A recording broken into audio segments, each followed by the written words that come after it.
TunePocket.com.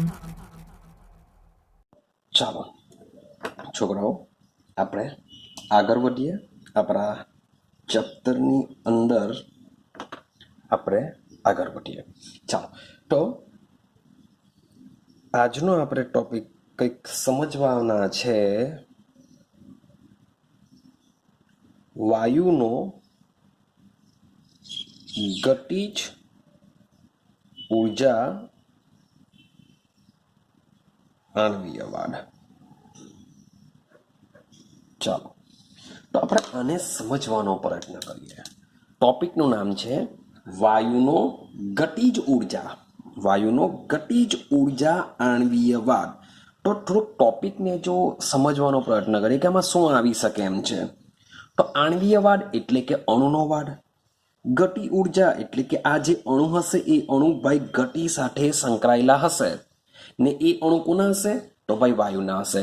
એટલે કે વાયુના અણુઓ ગતિ ઉર્જા ભાઈ સંકળાયેલી હોય છે, તેની સાથે અમુક કંઈક વાદ હશે.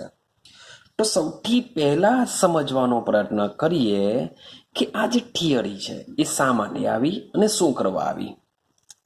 તો આપણે હમણાં સુધી ઘણા બધા નિયમો સમજીને આવ્યા, જેમ કે ભાઈ બોયલનો નિયમ સમજ્યા, ચાર્લ્સનો નિયમ સમજીને આવ્યા, ત્યાર પછી ગેલ્યુસેકનો નિયમ સમજીને આવ્યા, એવોગેડ્રો નિયમ લઈ લેવો, સંયુક્ત અવયવ સમીકરણ લઈ લો, કે કંઈ બી મીન્સ કે હમણાં સુધી જેટલા પણ આપણે નિયમો સમજીને આવ્યા, તો આ જે બધા નિયમો છે એ નિયમો આ વૈજ્ઞાનિકો દ્વારા પ્રસ્થાપિત કરવામાં આવ્યા છે. હા કે ના? કે બોયલનો નિયમ લઈ લો, ચાર્લ્સનો નિયમ લઈ લો, ગેલ્યુસેકનો નિયમ લો, એવોગેડ્રોનો નિયમ લો, આ બધા નિયમો આ વૈજ્ઞાનિકો દ્વારા પ્રસ્થાપિત કરવામાં આવ્યા છે. અને એ લોકોએ એમને એમ નથી કહી દીધું. તો આ નિયમો માટે આ વૈજ્ઞાનિકોએ શું કરેલા છે? પ્રયોગો કર્યા છે. અને આ પ્રયોગોના જે પરિણામો મળ્યા છે એના પરથી નિયમ તારવ્યા છે. ક્લિયર થાય છે?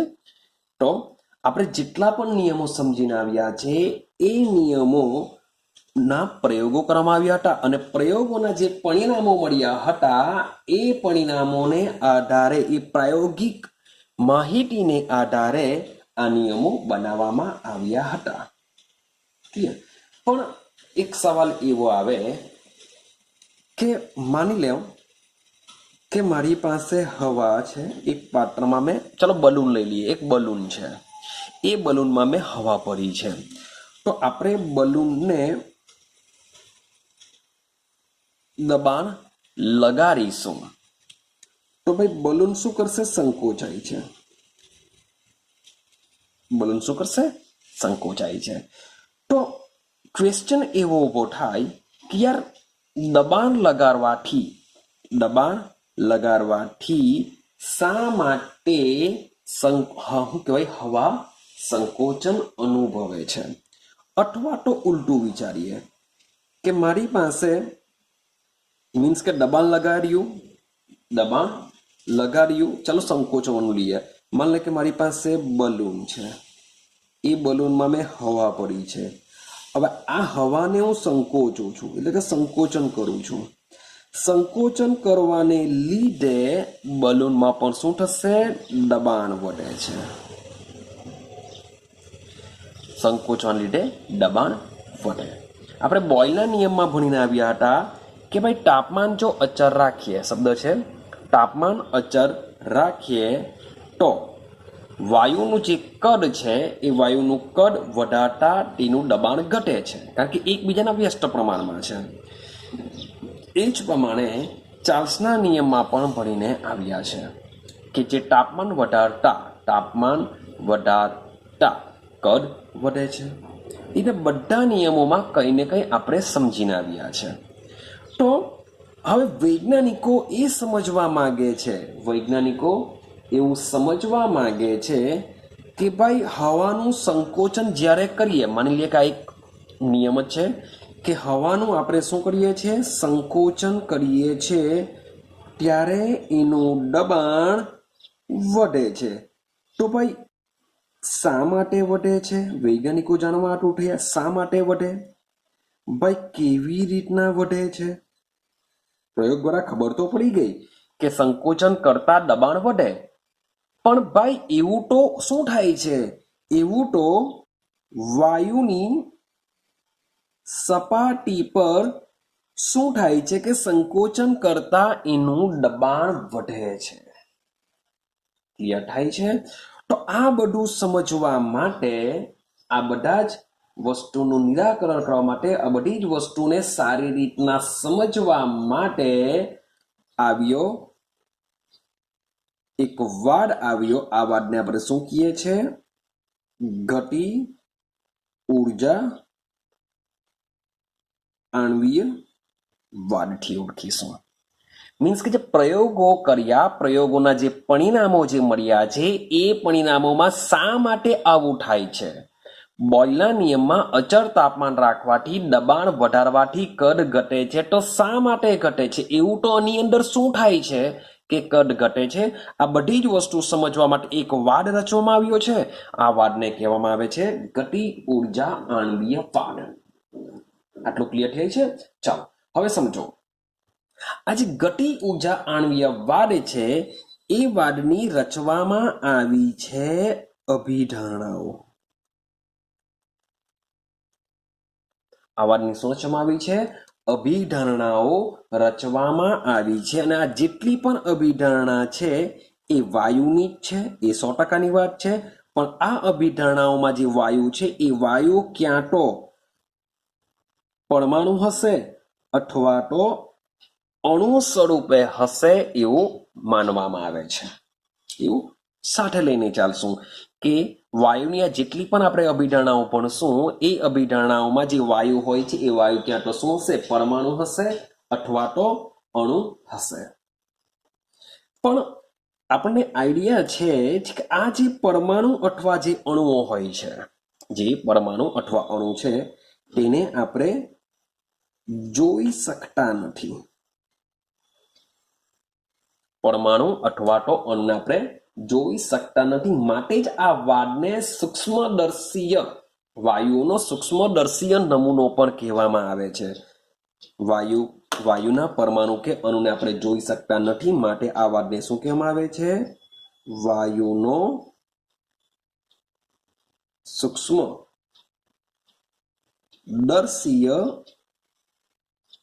નમૂનો પણ કહેવામાં આવતો હોય છે. ચાલો આટલું ક્લિયર થઈ ગયું. હવે આગળ વધીએ. સમજો, બરાબર સમજવાનો પ્રયત્ન કરજો. તો હવે આપણે એક પછી એક અભિધારણાઓ સમજવાનો પ્રયત્ન કરીશું કે મીન્સ કે આ વાડ શું કહેવા માંગે છે. તો આપણે એનો પહેલો પોઈન્ટ સમજીએ. મીન્સ કે તમને જે બુકમાં આપેલી જે અભિધારણાઓ છે, એ અભિધારણાઓ મીન્સ કે મેઇન ટોપિક છે એવું સમજીને ચાલો. એકચ્યુઅલી ઘણી બધી વાયુઓની તો અભિધારણાઓ છે.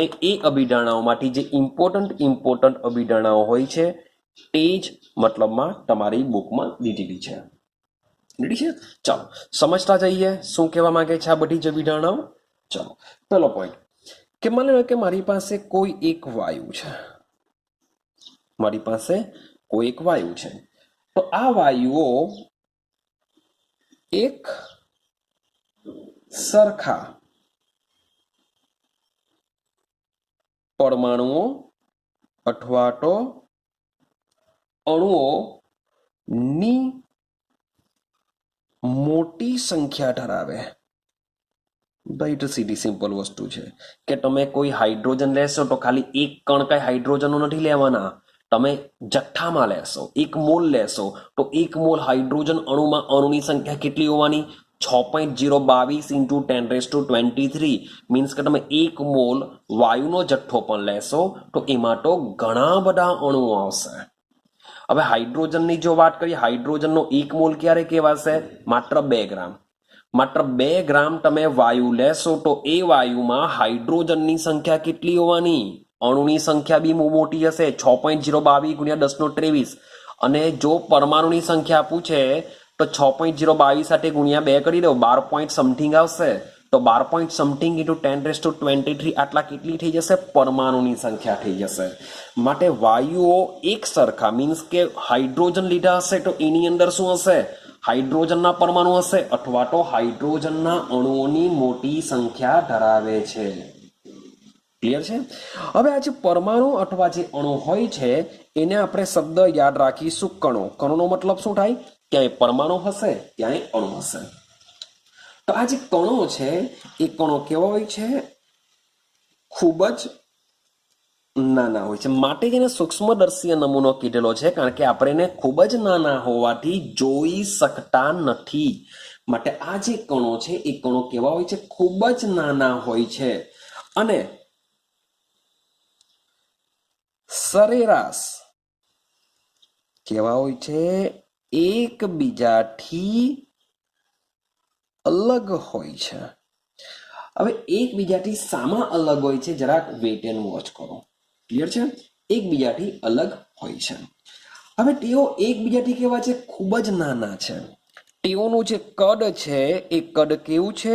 ખૂબ જ નાનું છે. જો ખૂબ જ નાનું હોય, જો કદ તેઓનું ખૂબ જ નાનું હોય તો તેમને એટલે કે મીન્સ કે જે કણો છે કણોની વચ્ચે એટલે કે તેમની વચ્ચે ખાલી અવકાશ વધુ હોય છે. તેઓનું કદ ખૂબ જ નાનું હોય છે. કદ નાનું હોવાને લીધે તેમની વચ્ચે ખાલી અવકાશ ખૂબ જ વધુ હોય છે. માટે ખૂબ જ નાનું કદ હોવાને લીધે તેઓને બિંદુ શબ્દ બોલું છું બિંદુ તરીકે પણ ગણવામાં આવે છે. તેઓ બિંદુ તરીકે ગણવામાં આવે છે. માટે તેમને બિંદુ દળો તેમને શબ્દ બોલીશું બિંદુ દળો તરીકે પણ ગણી શકાય છે.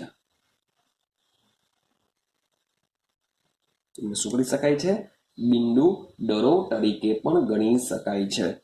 તો સમજો કે મારી પાસે જે વાયુના અણુ હોય છે જે ખૂબ જ દૂર દૂર સુધી ગોઠવાયેલા છે. ખૂબ જ દૂર સુધી ગોઠવાયેલા હોવાથી તેમની વચ્ચેનો ખાલી અવકાશ ખૂબ જ વધારે હોય છે. તો આ અભિધારણા પરથી આપણે એવું કહી શકીએ કે ભાઈ જે વાયુ છે એ સંકોચનશીલ હોય છે. એટલે કે વાયુને શું કરી શકીએ છીએ? આપણે દબાવી શકીએ છીએ. કેમ દબાવી શકીએ છીએ?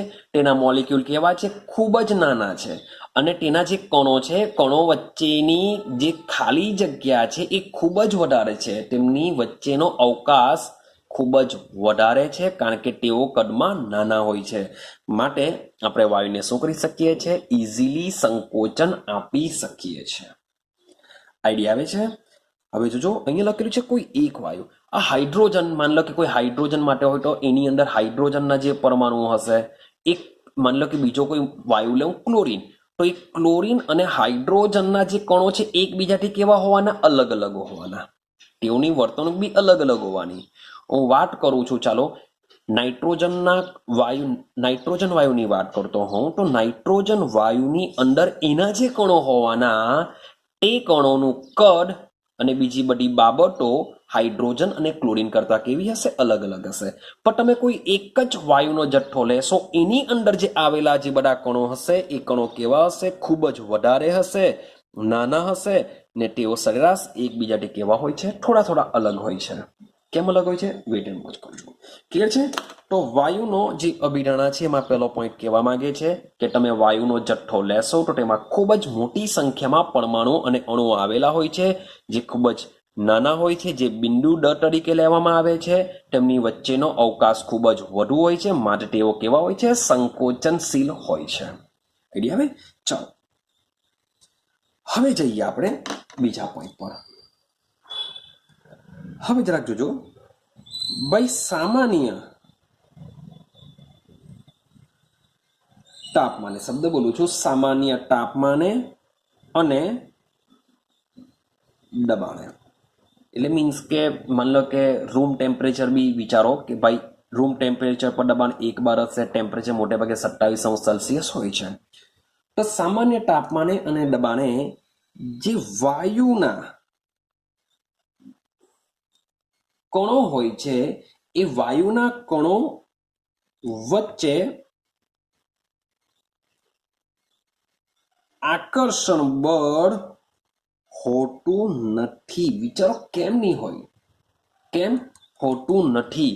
તો મેં આગળના પોઈન્ટમાં જ વાત કરી કે ભાઈ વાયુઓ કેવા છે, ખૂબ જ નાના કણો છે અને નાના કણો હોવાને લીધે તેમની વચ્ચે ખાલી અવકાશ ખૂબ જ વધારે હોય છે. માટે કણો એકબીજાથી કેવા હોય છે? દૂર દૂર ગોઠવાયેલા હોય છે. તેમની વચ્ચે આકર્ષણ હોતું નથી. ક્લિયર છે? તો એમની વચ્ચે જો આકર્ષણ નહીં હોય તો તેઓ એમથી તેમ વધારે ભાગી શકે છે, એમથી તેમ વધારે વિસ્તરી શકે છે. માટે આ અભિધારણા પરથી કહી શકીએ છીએ કે જે વાયુ છે એ વાયુ શું કરી શકે છે? વિસ્તરી શકે છે. વાયુ શું કરી શકે છે? વિસ્તરી શકે છે. અને વિસ્તરીને તેને જે પણ અવકાશ, જે ખાલી જગ્યા હોય છે એ ખાલી જગ્યામાં શું કરી દેશે? એ ચાલ્યો જતો હોય છે. તો સામાન્ય તાપમાને અને દબાણે વાયુના કણો વચ્ચે આકર્ષણ બળ હોતું નથી. માટે વાયુ શું કરી શકે છે? વિસ્તરી શકે છે. અને વિસ્તરીને જે પણ જગ્યાએ જશે એ મળતા અવકાશને આવરી લે છે. મતલબ કે એક એક્ઝામ્પલ સમજો કે તમારું ઘર છે. તમારા ઘરના એક ખૂણામાં તમે અગરબત્તીને સળગાવી છે. ક્લિયર?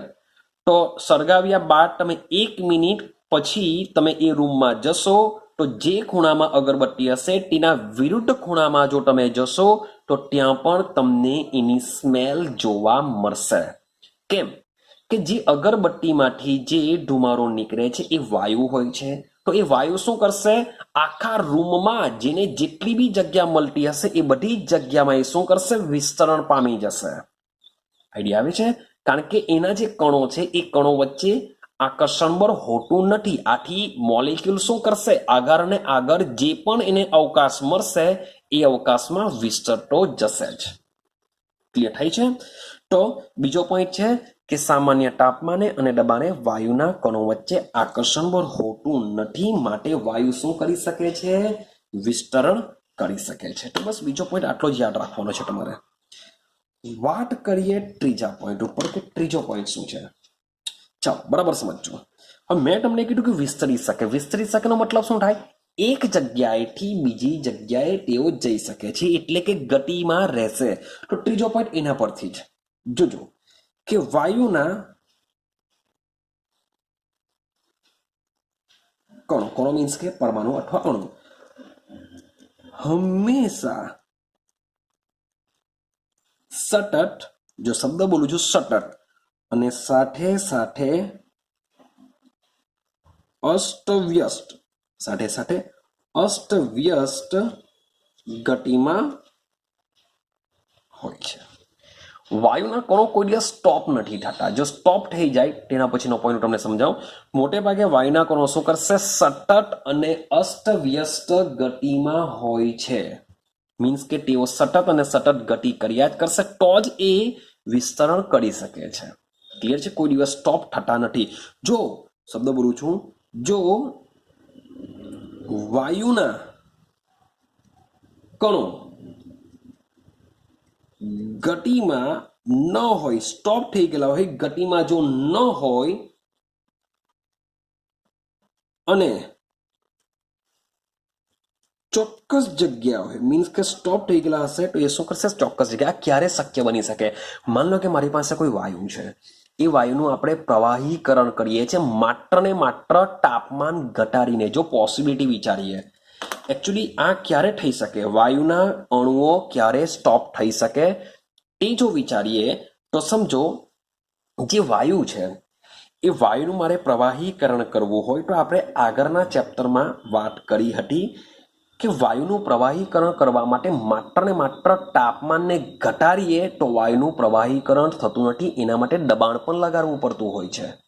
તો માની લઉં કે હું દબાણ નથી લગાડતો, માત્ર ને માત્ર ટેમ્પરેચર ઘટાડું છું. એક્ઝામ્પલ લઈએ, માની લો કે એક મોલેક્યુલ અહીંયા રખડતો છે, એક મોલેક્યુલ આ બાજુ રખડતો છે, એક મોલેક્યુલ આ બાજુ છે, એક મોલેક્યુલ આ બાજુ છે. આ બધા વાયુના મોલેક્યુલ છે. તો બધા અસ્તવ્યસ્ત ગતિ કરે છે. હવે તમે તાપમાન ઘટાડો, ટેમ્પરેચર શું કરો છો? ઘટાડો છો.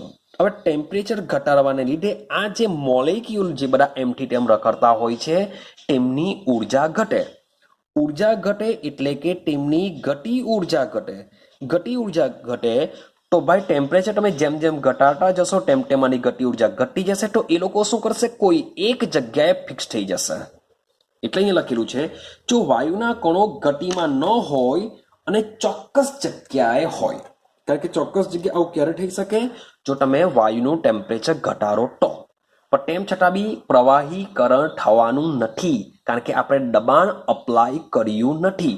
જો તમે આની સાથે દબાણ આપો, દબાણ આપવાથી આ બધા મોલિક્યુલ શું થશે, નજીક આવશે, તો જ એનું પ્રવાહીકરણ થઈ શકે. આ જ ચેપ્ટરમાં આપણે આગળ મીન્સ કે વાયુનું પ્રવાહીકરણ સમજવાના છે. ક્લિયર થાય છે? તો મીન્સ કે આઈડિયા આવતી હશે. આ પોઈન્ટ શું કહેવા માંગે છે, એકચ્યુઅલી વાયુના જે કણો છે હંમેશા શું હોય છે, સતત અને અસ્તવ્યસ્ત ગતિમાં હોય જ છે. પણ જો ટેમ્પરેચર આપણે ઘટાડવાનો પ્રયત્ન કરીએ તો શું થઈ શકે, તો વાયુના કણો ગતિમાં ન હોય અને ચોક્કસ જગ્યાએ હોય ત્યારે વાયુ પાસે ચોક્કસ આકાર હોય છે. આપણે બોલીએ છીએ કે વાયુનો કોઈ ચોક્કસ આકાર હોતો નથી અને જે પાત્રમાં ભરવામાં આવતા હોય છે એ પાત્ર જેવો આકાર ધારણ કરતા હોય છે. આપણે એવું કંઈક વિચારીએ છીએ, એવું કંઈક બોલીએ છીએ. પણ જ્યારે વાયુના કણો ગતિમાં ન હોય અને ચોક્કસ જગ્યાએ હોય છે ત્યારે વાયુ પાસે શું હોય છે, આકાર હોય છે. વાયુ પાસે શું હોય છે, આકાર હોય છે. પણ એક મજાની વાત એવી છે કે આ આકારને આપણે જોઈ શકતા નથી. કેમ જોઈ શકતા નથી? કારણ કે ભાઈ એના કણો આપણે જોઈ શકતા નથી, કારણ કે એના કણો ખૂબ જ નાના હોય છે, જેને આપણે જોઈ શકવાના નથી. ક્લિયર થઈશું? ચાલો, તો આ છે આપણો ત્રીજો પોઈન્ટ છે.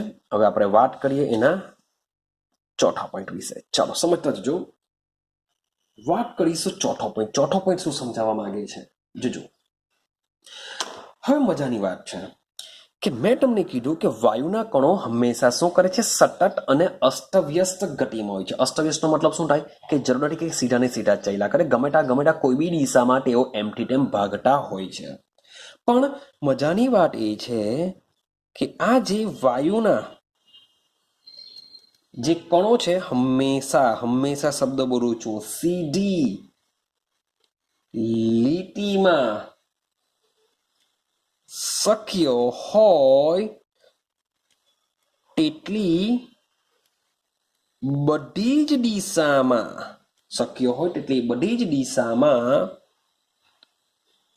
અસ્તવ્યસ્ત ગતિ કરતા હોય છે. આટલું પેલા દિમાગમાં રાખો. મીન્સ કે જે વાયુના કણો છે, વાયુના કણો શું કરશે ભાઈ, સ્ટ્રેટ લાઈનમાં ગતિ કરશે, સીધી લીટીમાં જ ગતિ કરશે. મીન્સ કે આ રીતના બી તમે બોલશો તો ભાઈ આ પણ સીધી લાઈન જ છે. જો ચેક કરો, અહીંયાથી એમ જશે, અહીંયાથી એમ જશે, અહીંયાથી એમ જશે, અહીંયાથી એમ જશે. એ આ રીતના કે ભાઈ આ રીતના સમથિંગ આ રીતના મીન્સ કે ગોળાકાર કે લંબગોળ કે વોટ એવર કંઈ બી આવી કંઈ સમથિંગ ગતિ આવી કોઈ ગતિ કરતો નથી. એ શું કરશે, સીધી લીટીમાં જ ગતિ કરશે. અને અસ્તવ્યસ્ત ગતિ કરશે એ વસ્તુ બરાબર કે એમ જશે, એમ જશે, એમ જશે, એમ જશે, એમ જશે, એમ જશે, એમ વોટ એવર કશે બી જતો હોય, પણ કેવી રીતના ગતિ કરશે, સીધી લીટીમાં જ ગતિ કરતો હોય છે. તો હવે શું થશે, માન લો કે સીધી લીટીમાં ગતિ કરતો હોય છે. મેં એક પાત્ર લીધું, શબ્દ સમજો, મારી પાસે એક પાત્ર છે. આ પાત્રમાં મેં 1 મોલ વાયુ લીધેલો છે. કેટલો લીધેલો છે, 1 મોલ વાયુ. હવે 1 મોલ વાયુ જો લેવું તો એમાં પરમાણુ અથવા અણુ એટલે કે કણોની સંખ્યા કેટલી હશે, 6.022 ઇન્ટુ 10⁻23 જેટલી સંખ્યા હશે. તો આટલી મોટી સંખ્યામાં જે મોલિક્યુલ હોય છે, જે બધા ગતિ કરતા હોય, તો શું થશે, તેઓ ભાઈ એકબીજા સાથે બી અથડાઈ શકે, સાથે સાથે આ કણો પાત્રની દિવાલ સાથે પણ અથડાઈ શકે છે. હા કે ના, થવાનું આવું, કારણ કે બહુ મોટી સંખ્યામાં છે. તો મોટી સંખ્યામાં હોવાને લીધે તેઓ શું કરશે, આ કણો એકબીજા સાથે, કણો શું કરે છે, કણો એકબીજા સાથે અને પાત્રની દિવાલો સાથે શું કરે છે? અથડામણ અનુભવે છે. તો આનાથી શું પ્રોફિટ થશે? તો ભાઈ પ્રોફિટ એવો થશે કે કણો એકબીજા સાથે અથડાય છે, ચલો પ્રોબ્લેમ નથી, પણ જે કણો પાત્રની દિવાલ સાથે અથડામણ અનુભવે છે તો વાયુના કણો જે પાત્રની દિવાલ સાથે અથડામણ અનુભવે છે, જે વાયુનું દબાણ નક્કી કરે છે. આપણે બોયલના નિયમમાં સમજીને આવ્યા કે અચળ તાપમાને નિશ્ચિત જથ્થાના વાયુનું કદ તેના દબાણના વ્યસ્ત પ્રમાણમાં હોય. એટલે કે દબાણ વધારો કદ ઘટે, કદ ઘટે દબાણ વધે, એકબીજાના વ્યસ્ત પ્રમાણમાં છે. તો એકચ્યુઅલી દબાણ વધે છે, દબાણ ઘટે છે, એ કેવી રીતના ખબર પડશે?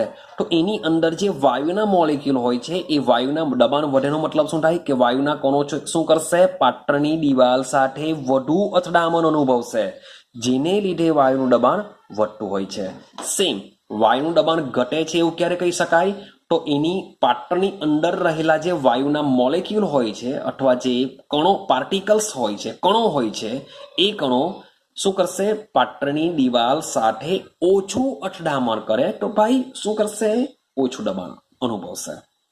મીન્સ કે સમજો કે એક ક્લાસ છે, એ ક્લાસમાં બધા છોકરાઓ છે, ભાઈ એને ભાઈ દોડવાનું કહી દીધું, ભાઈ દોડો, બસ ગમે ત્યાં દોડો, દોડ્યા જ કરો.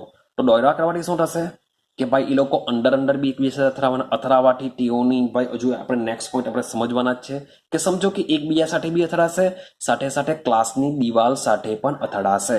તો ક્લાસની દિવાલ સાથે અથડાવાને લીધે જ કેટલા લોકો બિચારા શું થશે, વાગેલું હશે, બધું ત્યારે જ ખબર પડશે. હવે એક્સપેરિમેન્ટ નથી કરવાનો, આ ખાલી સમજાવવાનો પ્રયત્ન કરું છું કે પાત્રનું જે દબાણ છે એ દબાણ એની પાત્રની અંદર રહેલા જે વાયુના કણો છે એ કણો પાત્રની દિવાલ સાથે જેટલા પ્રમાણમાં અથડાશે એના દ્વારા પાત્રનું દબાણ નક્કી થતું હોય છે. આ તમારો ચોથો પોઈન્ટ છે. આ રીતના પાત્રનું દબાણ નક્કી કરવામાં આવતું હોય છે. ચલો હવે આગળનો પોઈન્ટને સમજીએ. પોઈન્ટ નંબર 5 શું કહેવા માંગે છે? ચાલો તો પોઈન્ટ નંબર 5 પર જઈએ. હવે વાયુઓના કણો શું કરે છે? એકબીજા સાથે અથડામણ. હવે તમે જ વિચારો કે શરૂઆતમાં શું હોય? માની લઈએ કે જરાક વિચારો, શરૂઆતમાં એક પાત્રમાં બધા કણો છે. માની લો કે મારી પાસે આ એક પાત્ર છે, એમાં ઘણા બધા કણો આવેલા છે, ઘણા બધા કણો હશે, આ રીતના બધા કણો આવેલા છે. આ કણો શું કરે છે? અસ્તવ્યસ્ત ગતિ કરે છે, સીધી રેખામાં જ અસ્તવ્યસ્ત ગતિ કરે. હવે ગતિ કરવા લીધે શરૂઆતમાં એવું માનીને ચાલીએ કે બધા કણો પાસે સેમ ઉર્જા હશે, સેમ ગતિ ઉર્જા હેઠળ તેઓ એકબીજા સાથે ગતિ કરે છે એવું આપણે માનીને ચાલીએ. પણ થવાનું શું કે શરૂઆતમાં માની લીધું કે બધાની ગતિ ઉર્જા સેમ હતી, પણ હવે શું કરવાના? એકબીજા સાથે અથડાવાના. એકબીજા સાથે અથડાવાને લીધે આ જે અથડામણ હોય છે એ સ્થિતિસ્થાપક હોય છે. શબ્દ જો હું પોઈન્ટ લખતો જાઉં છું કે આ જે વાયુઓની જે અથડામણ છે, આ અથડામણ કેવી હોય છે? સંપૂર્ણ સ્થિતિસ્થાપક હોય છે. તો પહેલા આને જ સમજી લઈએ કે શું કહેવા માંગે છે. વાયુઓની અથડામણ સ્થિતિસ્થાપકનો મતલબ એવો થાય, એક એક્ઝામ્પલ લઈ લો. માની લો કે શરૂઆતમાં આ પાત્ર પાસે ઉર્જા 420 કિલો જૂલ પ્રતિ મોલ છે. એના જે પાર્ટિકલ્સ છે, પાર્ટિકલ્સ જે ગતિ ઉર્જા ધરાવે છે એ ટોટલ કેટલી છે? 420 કિલો જૂલ પ્રતિ મોલ જેટલી છે. હવે તમે આ અણુઓ એકબીજા સાથે અથડામણ અનુભવે છે. અથડામણ અનુભવવાને લીધે બધા કણોની ગતિ ઉર્જા હવે સમાન રહેવાની નથી. કોઈ સમજો કે એકદમ જ ધીમા વેગથી ગતિ કરતો આ બાજુ આવે છે, આ બાજુ કોઈ એકદમ ફૂલ સ્પીડથી આવે છે. તો થશે શું કે આની સાથે જો અથડાય તો આની ગતિ ઉર્જા આમાં ટ્રાન્સફર થઈ જશે, આની ઓછી થઈ જશે. હવે આની સાથે હજુ કોઈ ફૂલ સ્પીડથી, મીન્સ કે ચલો હવે ઉર્જા બંનેની મે બી ઇક્વલ, હવે કોઈ એવો મોલિક્યુલ આવે કે જે એના કરતાં ઓછો ઉર્જા ધરાવતો હોય અથવા તો એના કરતાં વધુ ઉર્જા ધરાવતો હોય તે લોકો સાથે અથડાશે. તો આ મુજબ અથડામણ દરમિયાન અણુઓ શું કરે છે? પોતાની ઉર્જાની આપલે કરતા રહેતા હોય છે. પણ ઓલ ઓવર આખા પાત્રના કણોની જો તમે ઉર્જા જોશો તો એ ઉર્જા કેટલી હશે? 420 કિલોજૂલ પ્રતિ મોલ જેટલી જ હશે. રેડી? સમજો, મેં ક્લાસમાં માની લો કે મારા ટી સ્ટુડન્ટ છે, મારી પાસે ટી સ્ટુડન્ટ છે, મેં 1 લાખ રૂપિયા તમને આપેલા છે, ભાઈ વેચી લેજો. એનામાં તમારે મારામારી કરવાની છે. મીન્સ કે એક સ્ટુડન્ટને આપેલા છે તો શું કરશે? બધા લડાલડી કરશે. ચાલો ભાઈ લાવો, મને આપો. તો બધા લડાલડી કરશે. એ લડાલડીમાં થોડાક રૂપિયા ભાઈ કોઈ બીજા સ્ટુડન્ટ લઈ લેશે, બીજા કોઈ લડશે, બીજા લઈ લેશે. ચાલો એના કરતાં કોઈ પાવરફુલ આવશે તો માની લો કોઈ પાસે 50,000 આવી ગયા તો એક બીજો પાવરફુલ સ્ટુડન્ટ આવશે તો એની પાસે કેટલાક રૂપિયા લઈ લેશે. તો આ રીતના વિચારો કે રૂપિયા બધા જ મીન્સ કે છોકરાઓ પાસે બદલાયા કરતા હોય છે. કોઈની પાસે ભાઈ 5,000 આવ્યા તો બીજી વખત એના કરતાં લો વાળા પાસે વધારે હોય એની પાસે વધારે લઈ લેશે. એવું કંઈક વિચારો. તો પણ તેમ છતાં બી ક્લાસમાં જોવા જઈએ તો ક્લાસમાં તો 1 લાખ રૂપિયા જ છે. મેં ભલે એક સ્ટુડન્ટને આપેલા હતા, ઓલ ઓવર કેટલા છે? 1 લાખ. ભાઈ ખાલી એક્ઝામ્પલ મારા દિમાગમાં આવી ગયું તો મેં તમને સમજાવી દીધું આવું કંઈક સમથિંગ.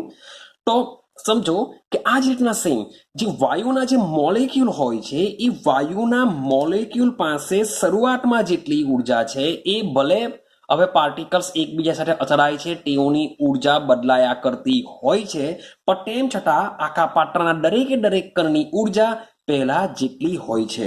એટલે કે આ અથડામણ કેવી હોય છે? સ્થિતિસ્થાપક. ભલે તમે ઉર્જા તેઓની બદલાતી હોય પણ ઓલ ઓવર ઉર્જા કેવી રહેતી હોય છે? સેમ રહેતી હોય છે. એટલે કે અથડામણ કેવી છે? સ્થિતિસ્થાપક છે. હવે સ્થિતિસ્થાપકનો મતલબ શું થાય? કે સ્થિતિસ્થાપકનો મતલબ થશે અણુઓની અથડામણ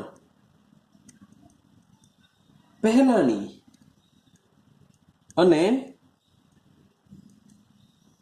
અથડામણ પછીની, શબ્દ બોલું છું, કુલ ઉર્જા કેવી રહેશે? સરખી રહે છે. અણુઓની, શબ્દ બોલું છું અણુઓની, બધા જ અણુઓની અથડામણ પહેલાની અને અથડામણ પછીની ઉર્જા કેવી રહેતી હોય છે? સરખી રહેતી હોય છે. અને મેં તમને હમણાં જ કીધું કે જ્યારે પણ અણુનું અથડામણ થશે, અથડામણ દરમિયાન કણો શું કરતા હોય છે? ઉર્જાનો વિનિમયને દેશી ભાષામાં કહીએ તો આપલે વિનિમય કરતા હોય છે. ક્લિયર થાય છે કે અથડામણ જ્યારે બી અણુની અથડામણ થશે ત્યારે કણો પાસે જે ઉર્જા હોય છે એ ઉર્જા શું કરતા હોય છે?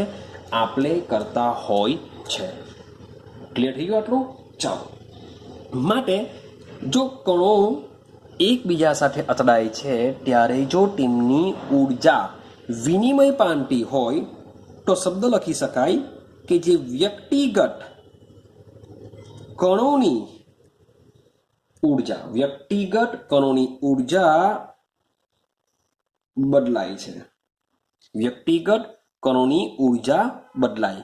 ક્લિયર? કે એક મોલેક્યુલ છે એની પાસે ઉર્જા ઓછી છે, હવે એની સાથે કોઈ અથડામણ કરવા જે આવે છે એની ગતિ ઉર્જા વધારે છે, એની પાસે ઉર્જા વધારે છે. ભાઈ ઉર્જા વધારે હશે તો ગતિ વધારે હશે, ઉર્જા ઓછી હશે તો ગતિ ઓછી હશે. તો વધુ ઉર્જાવાળો ઓછા સાથે અથડાય તો અથડામણ દરમિયાન શું કરશે? વધુ વાળો ઓછાને આપી દેશે ઉર્જા, એટલે કે એની વ્યક્તિગત ઉર્જા બદલાઈ ગઈ. વ્યક્તિગત ઉર્જા બદલાય છે, પરંતુ વ્યક્તિગત, શબ્દ બોલું છું, વ્યક્તિગત ઉર્જાનો સરવાળો કેવો રહેશે? અચળ રહે છે. એડી આવે છે કે મેં તમને એક એક્ઝામ્પલ આપેલું છે. પાત્રમાં 1 2 3 4 5 6 7 માન લો કે મેં ખાલી 7 મોલેક્યુલ, ચાલો 7 8 9 10 મોલેક્યુલ દર્શાવેલા છે. એકચ્યુઅલી બહુ બધા હોય પણ તો ખાલી એક્ઝામ્પલ લઉં કે મેં માત્ર 10 મોલેક્યુલ દર્શાવેલા છે. આની ટોટલ ઉર્જા છે 420 કિલોજૂલ પ્રતિ મોલ. તો 10 મોલેક્યુલ પાસે કેટલી હશે? ભાઈ એક પાસે 42 કિલોજૂલ પ્રતિ મોલ જેટલી ઉર્જા છે એવું આપણે લઈને ચાલીએ કે એક મોલેક્યુલ પાસે 42, બીજા પાસે 42, ત્રીજા પાસે 42. ક્લિયર થાય છે? ચાલો, હવે હવે અથડામણ અનુભવે ત્યારે આ દરેક પાસે જે 42 કિલોજૂલ પ્રતિ મોલ જેટલી ઉર્જા હોય છે હવે બધાની સરખી રહેતી નથી, કોઈની વધી જશે, કોઈની ઓછી થશે. આ રીતના થવાનું મીન્સ કે તેમની ઉર્જા બદલાયા કરશે. પરંતુ ફરીથી પાછળ તમે આ બધા મોલેક્યુલની ઉર્જાનો સરવાળો કરો તો તમને કેટલી મળશે? પહેલા જેટલી હશે એટલી જ મળશે. મને લખેલું છે કે વ્યક્તિગત કણોની ઉર્જા બદલાયા કરશે, પરંતુ વ્યક્તિગત ઉર્જાનો જો તમે બધાનો સરવાળો કરશો તો એ તમને કેવી મળશે? અચળ રહેશે. ભલે તમે 5 કલાક પછી બી તમે ઉર્જા માપવાનો પ્રયત્ન કરશો તો એ સેમ રેટી હોય છે. આ છે તમારો 5મો પોઈન્ટ. ક્લિયર થાય છે? ચલો વાત કરીએ છઠ્ઠી અભિધારણા વિશે. હવે બરાબર સમજો. ચલો ભાઈ, અથડામણ થાય છે. અથડામણ થવાને લીધે અણુની ગતિ ઉર્જા કેવી થાય છે? ઓછી થાય છે. સમજો કે ગતિ ઉર્જામાં જો ઘટાડો થાય, ગતિ ઉર્જામાં જો ઘટાડો થાય તો અણુઓની ગતિ બંધ થાય છે. ગતિ ઉર્જામાં જો ઘટાડો થાય તો અણુઓની ગતિ કેવી થાય છે? ઓકે, ચાલો થોડોક ભૂકંપ જેવો આવી ગયો હતો ભાઈ, મીન્સ કે મોબાઈલ થોડોક પડી ગયો હતો, તો કંઈ નહીં, વાંધો નહીં, ચાલ્યા કરશે એવું તો. ચાલો તો છઠ્ઠા પોઈન્ટની વાત કરીએ. છઠ્ઠો પોઈન્ટ શું છે? ગતિ ઉર્જામાં શું થાય? ઘટાડો જો થાય તો ભાઈ જે અણુઓની જે ગતિ છે, ગતિ શું થઈ જશે? બંધ થઈ જશે. જો ગતિ જો બંધ થાય તો એવું આપણે કહી શકાય કે જે અણુઓ છે, અણુઓ પાસે જો ગતિ જ ન હોય તો અણુઓ ક્યાં બેસી જશે? પાત્રમાં નીચે બેસી જશે. હા કે ના? જો આવું જો થાય તો આપણે જે પ્રયોગોના જે અવલોકનો કરેલા છે એના કરતા વિરુદ્ધ માહિતી બની જશે. આ કેવી બની જશે? વિરુદ્ધ માહિતી થઈ જાય. કેવી થઈ જશે? વિરુદ્ધ માહિતી થઈ જશે. પણ કોઈ પણ એક સમયે વાયુના જે જુદા જુદા કણો હોય છે જુદી જુદી ઝડપ ધરાવતા હોય છે. હા કે ના? માન લો કે શરૂઆતમાં તો માની લઈએ, એવું માનીએ છીએ કે એક સરખા હશે, પણ થોડા સમય બાદ કોઈ એક સમયે એટલે કોઈ બી સમય એક લઈ લેજો, કોઈ એક સમયે જે કણો હોય છે એ કણો શું કરતા હોય છે? જુદી જુદી ગતિ ઉર્જા ધરાવતા હોય છે. કણો શું કરતા હોય છે? જુદી જુદી ગતિ ઉર્જા ધરાવતા હોય છે. આથી જ આ કણો જે જુદી જુદી ગતિ ઉર્જા ધરાવતા હોય છે તેઓ શું કરતા હોય છે? એકબીજા સાથે અથડામણ અનુભવતા હોય છે. અથડામણને લીધે તેઓની જે ઝડપ છે, ઝડપ કેવી થતી હોય છે? ઝડપ બદલાતી હોય છે, એટલે કે તેઓની ગતિ ઉર્જા બદલાતી હોય છે. હા કે ના? તો માની લઈએ કે જે પ્રારંભિક કણો જેટલી ગતિ ઉર્જા ધરાવે તેટલી કોઈ એક સમયે તેમની પાસે પ્રારંભિક ગતિ ઉર્જા હોતી નથી. કે શરૂઆતમાં કણો પાસે જેટલી ઉર્જા હોય એટલી જ ઉર્જા, કારણ કે તેમની વચ્ચે અથડામણ થવાનું છે, અથડામણ થવાને લીધે તેઓની ગતિ ઉર્જા બદલાતી રહેતી હોય છે. માટે કણો પાસે જેટલી પહેલા ગતિ ઉર્જા હશે એટલી જ ગતિ ઉર્જા કોઈ એક સમયે હોતી નથી. આઈડિયા આવે છે? એટલે કે તેઓની વ્યક્તિગત, શબ્દ લખી શકાય કે તેઓની જે વ્યક્તિગત ઝડપ હોય છે એ ઝડપ સમય સાથે શું થતી રહેશે? બદલાતી રહેશે. તેઓની જે વ્યક્તિગત ઝડપ છે એ સમય સાથે બદલાતી રહેશે. હા કે ના? અને એક મજાનું સેન્ટેન્સ જરાક સમજો કે આ જે ઝડપ છે એ ઝડપની વહેંચણી, આ ઝડપની વહેંચણીનો મતલબ શું થાય? મીન્સ કે આના પછીની જે થિયરી છે એમાં આ જ વસ્તુ આપણે ભણવાનું છે. કે માની લઈએ કે આપણી પાસે કોઈ એક પાત્રમાં વાયુના અણુઓ છે, તો એ અણુઓમાંથી કેટલાક અણુઓ એક સરખી ઉર્જા ધરાવતા હશે, કેટલાક જુદી હશે, मीन्स के घणा बधा मोलेक्यूल छे। एक मोलनो मतलब थाय एक ज मोल लेव छुं 6.022 into 10⁻23। तो आमांथी एवा केटला मोलेक्यूल होय छे के तेमनी झड़प समान हशे, केटलाकनी समान हशे। तो ए बधी जे झड़पनी वहेंचणी छे ए झड़पनी वहेंचणी कोई एक तापमाने केवी होय छे? अचळ होय छे। मीन्स के તમે જ્યારે પ્રયોગ કરો છો પ્રયોગમાં ટેમ્પરેચર તમે ફિક્સ લેવાના। હવે ફિક્સ લેશો તો આ જે ઝડપ છે ઝડપ કેવી રહેશે? ફિક્સ રહેશે। ઝડપ કેવી રહેશે? ફિક્સ રહેશે। મીન્સ કે એવું નહીં થશે કે ભાઈ ઝડપ મીન્સ કે ભાઈ બદલાયા જ કરશે। મીન્સ કે ઝડપની જે વહેંચણી છે કોઈ એક ફિક્સ તાપમાને કેવી રહેતી હોય છે? મોટે ભાગે અચળ રહેતી હોય છે। આઈડિયા આવે છે? ચાલો લાસ્ટ પોઈન્ટ સમજવાનો પ્રયત્ન કરીએ। લાસ્ટ પોઈન્ટ શું કહેવા માંગે છે?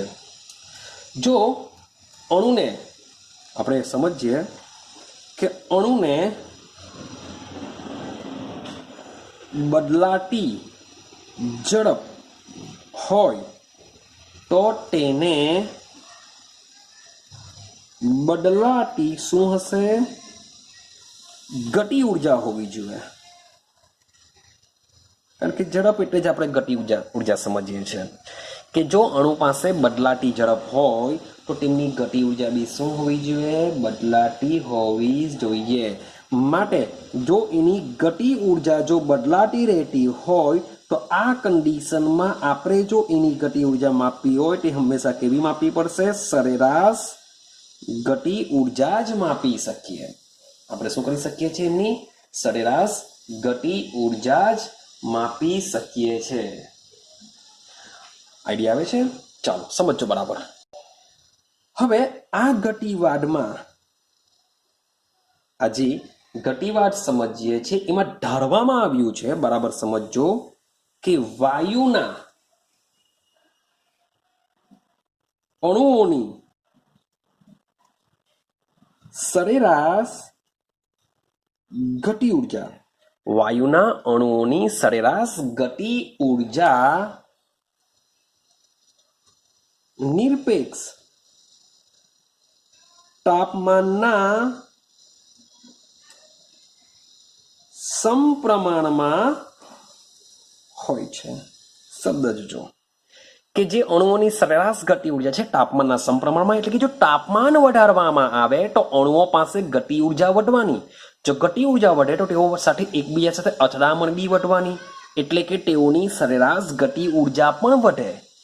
જો તાપમાન ઘટાડવામાં આવે તો અણુઓની અથડામણ પણ ઘટે, એટલે કે તેઓની સરેરાશ ગતિ ઉર્જા પણ ઘટતી હોય છે। હા કે ના? ક્લિયર થાય છે? આ ખબર પડે છે? मान લે કે એક્ઝામ્પલ લઈએ, મારી પાસે કોઈક વાયુ છે, આ વાયુનું અચળ કદ છે। સમજો બરાબર, મારી પાસે વાયુ છે, આ વાયુ શું કરે છે? અચળ કદ ધરાવે છે। હવે અચળ કદ છે, હવે સમજો કે આ જે વાયુ છે એ વાયુને હું શું કરું છું? ગરમ કરું છું। વાયુને શું કરીએ? ગરમ કરીએ, એટલે કે ટેમ્પરેચર ઇન્ક્રીઝ કરીએ। ટેમ્પરેચર ઇન્ક્રીઝ કરતા જે દબાણ છે એ દબાણ વધે છે। જે વાયુ છે અચળ કદ ધરાવે છે, એટલે કે વી અચળ કદે નિશ્ચિત જથ્થાનો કોઈ વાયુ છે। હવે તાપમાન અને દબાણ સાથે સંબંધ ધરાવતું સમીકરણ એટલે ચાર્લ્સનું સમીકરણ આવશે। તો ગરમી આપીએ છીએ, વાયુને ગરમી આપતા તેનું દબાણ પણ શું થાય છે? વધે છે।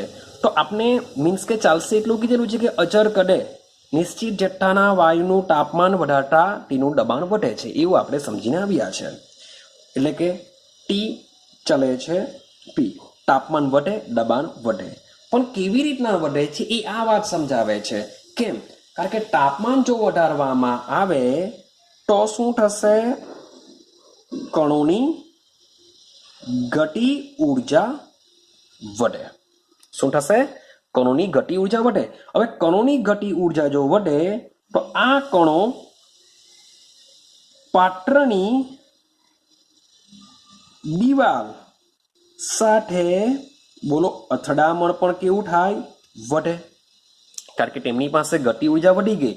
ગતિ ઉર્જા જો વધે તો કણોની પાત્રની દિવાલ સાથેની અથડામણ પણ શું થશે? વધશે અને પાત્રની દિવાલ સાથેની અથડામણ વટે એટલે સીધી સિમ્પલ વસ્તુ છે, દબાણમાં શું થાય? વધારો. મીન્સ કે પ્રયોગો દ્વારા એટલું તો ખબર પડી ગયું ચાલશે ને કે તાપમાન વધારતા દબાણ વધશે, પણ કેવી રીતના વધશે એ આ વાડ આપને સમજાવે છે.